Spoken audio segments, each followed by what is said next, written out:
Dernière intervention avec Pierre Giovanelli qui va. Alors on change de secteur de production, là on va sur les fruits. Et d'une démarche qui est partie de l'amont de la production. Vous avez fait une entreprise maintenant de transformation. Donc je vais vous laisser témoigner et pour finir cette matinée. Merci. Oui, c'est exactement un chemin un peu inverse de tout le monde. C'est-à-dire qu'on est parti d'entreprises amont, et essentiellement donc un groupe de producteurs bio qui se situe dans la région de Perpignan. Donc moi je suis producteur depuis 82, producteur en bio depuis 99.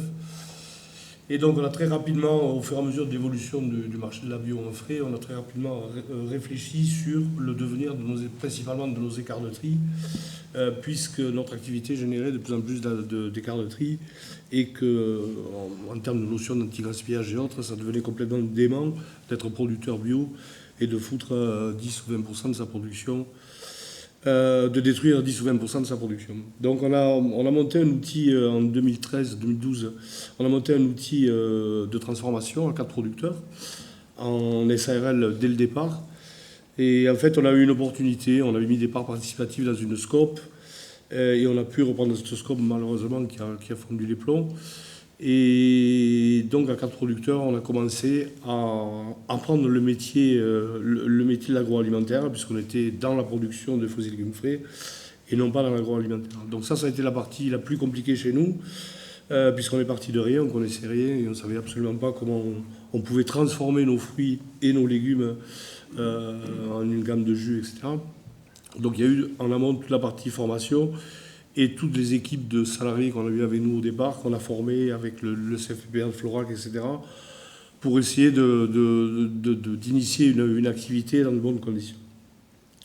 On a démarré donc en 2013 à Saint-Estève, dans les locaux de la SCOP, et finalement, tous les dispositifs d'aide auxquels on a fait appel ont été le point sur notre chemin de croissance, ont été le point soit d'un déménagement, soit d'une croissance d'activité, etc.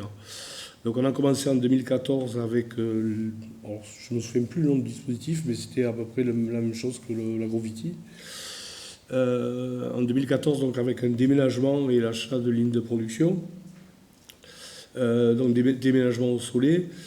On a fait un pass Agroviti en 2019, donc qui court encore pour quelques investissements qui restent à faire, et on vient de constituer cette année, donc avec plusieurs acteurs, un appel à projet Agence Bio, et chaque fois donc avec le souci d'asseoir notre croissance, d'aider notre croissance et surtout d'aller chercher un peu plus de performance industrielle, etc.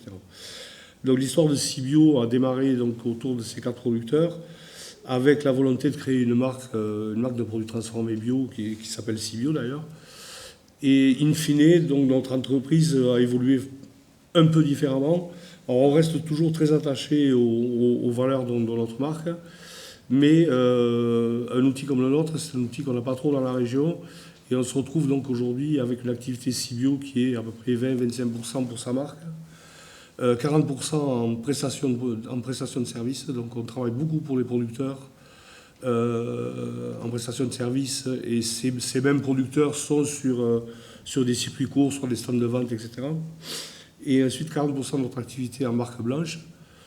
La collaboration avec Etikable, donc, qui est la SCOP gersoise, est très vieille dans notre groupe de producteurs et par rapport à Cibio. Donc ça a été la première marque blanche qu'on a travaillé, donc qu'on a continué de travailler avec Etikable. Et aujourd'hui, donc, on travaille en marque blanche pour pas mal de distributeurs. Bon, les 2 plus gros, c'est Etikable et la marque Marcel Bio.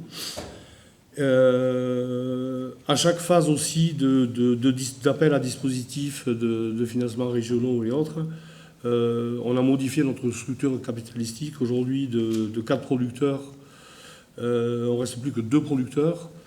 On a une autre SICA de production de producteurs qui est rentrée au capital de Cibio. Et ensuite, on a des gens du commerce qui sont rentrés au capital de Cibio, sachant que l'échec un peu de cette expérience, au-delà du développement de la boîte, ça a été quand même le développement de notre marque. Et aujourd'hui, donc, on s'appuie sur des actionnaires qui ont des compétences au niveau commercial pour faire avancer notre marque, qui veut tenir cette promesse de marque de producteur artisan. Et donc on avance sur ce volet-là. Et donc à chaque étape de développement, on est allé au-delà des dispositifs d'aide, aller chercher du capital et des fonds propres avec l'introduction de nouveaux actionnaires dans Cibio. Avec toujours la ferme volonté que le niveau d'actionnariat émanant de la production soit le plus fort possible pour continuer à tenir nos promesses de producteurs artisans. Voilà, sur les dispositifs, je ne reviendrai pas sur ce qui a été dit. L'essentiel, c'est bien entendu être aidé sur le montage de ces dossiers qui sont relativement complexes. Et puis c'est tout. Du coup, ils accélèrent parce qu'ils ont... Ou vous avez faim ou... Non, pas du tout. Non, mais... alors, plusieurs d'entre vous, on n'en a pas beaucoup parlé, et je voulais quand même vous relancer sur le dispositif de cautionnement Foster qui a été mis en place par la région. Je sais que plusieurs d'entre vous l'ont sollicité. Vous pouvez en dire quelques mots Ben, c'est une clé de toute façon de... Enfin, nous, on est sur des niveaux d'investissement qui sont sur les 3 investissements qu'on a fait là. On est sur des niveaux d'investissement d'environ 1 million d'euros. C'est important de le dire parce que par rapport à vos voisins, vous êtes sur des investissements plus conséquents. Qui sont plus conséquents, donc qui appellent déjà au montage de dossier, qui appellent au prêt bancaire. Aujourd'hui, on travaille avec 3 banques depuis quasiment le début de l'aventure. Et ensuite, qui font appel aussi au cautionnement, à la possibilité ou de cautionnement personnel des actionnaires ou des acteurs de ce boîte. Donc on a pu fonctionner en partie comme ça. On a fonctionné avec Foster et on a fonctionné avec Oseo, parce qu'il est évident qu'à partir de certains montants de prêt, la garantie de la boîte ou la garantie des actionnaires ne suffit plus. Et c'est vrai que c'est un relais intéressant quand on a des besoins financement de telle ampleur. C'était important de le préciser, oui, voilà, l'ampleur de vos projets qui sont quand même conséquents, et ce besoin de cautionnement des prêts, qui est un sujet, quand c'est un sujet important. Quand vous grandissez comme ça, quoi. Ok.